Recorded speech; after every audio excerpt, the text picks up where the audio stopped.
Okay, let's take a look at this game. It's called Nitroplus Blasterz Heroines Infinite Duel, and it's a crossover fighting game featuring characters related to the Nitroplus game company.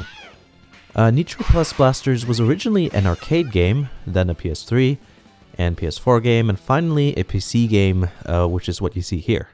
It's made by Examu, which sounds like a Japanese person trying to pronounce the word exam. Examu. They made other fighting games like Aquapaza, I think that's how you pronounce it, and Arcana Heart. In an earlier review, I said that Arcana Heart was made by Arc System Works, which a viewer kindly corrected me on. The fact that Arc System Works' logo looks terrible still stands though. Examu, it sounds kind of stupid, but I guess that's how I'll just pronounce that. Also made Hello Kitty and the Apron of Magic, which I think is a fact that everyone should know about. Gameplay of Nitroplus Blasterz is pretty decent. I was able to win a couple of early fights by just mashing buttons and fooling around. Just like with any game and anything in life, if you want to get better, you'll have to practice a little bit.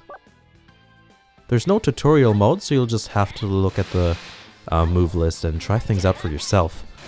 I like games that resist hand-holding, but as someone who is hopeless at fighting games, a tutorial would have been a nice inclusion, I think. In terms of aesthetics, it looks somewhat similar to the BlazBlue games, with the whole 2D gameplay and character sprites, but with the 3D backgrounds. The graphics aren't perfect, but the sprites are nice, and the backgrounds are interesting. I can't say I'm all that familiar with all the characters, but I recognize some. Saber from Fate Stay Night, Homura from Senran Kagura, and Super Sonico are probably the most recognizable characters in the game.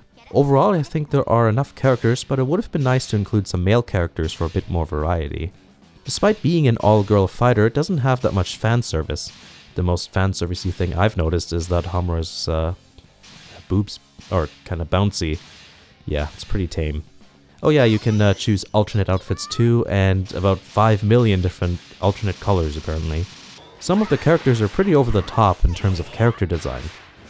Lowly attached to a cross? Sure, why not?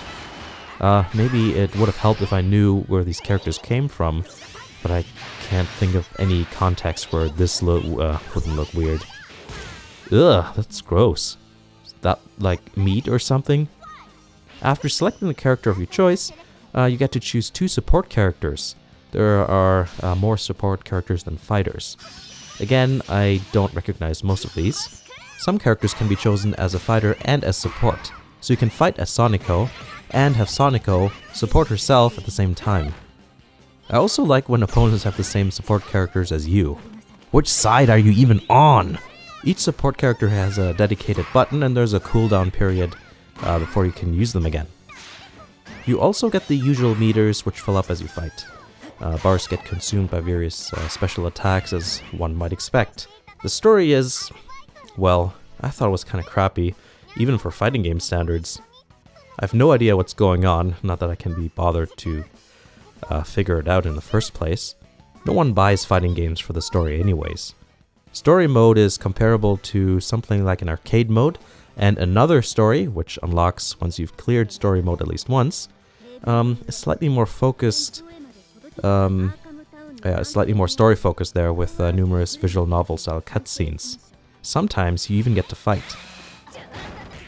Versus and score attack are exactly what they sound like, and multiplayer I haven't tried because that's not really my thing.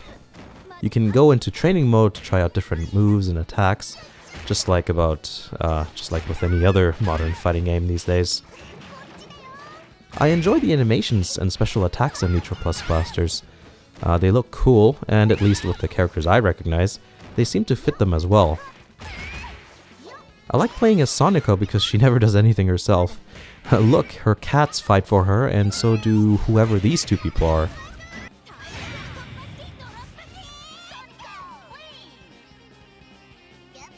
A lot of the special attacks from the support characters are pretty funny as well.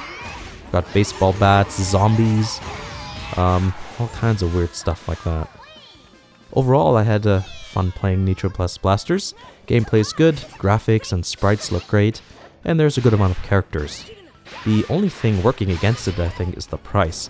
At $35, it's kind of expensive, especially if you consider that you can get King of Fighters 13 for less money. That being said, I don't think Nitroplus Blasterz is going to be a bad buy. There's enough content to have fun with. And yeah, you can check it out on Steam if you think it looks interesting. Thanks for watching, and I'll see you again in the next video.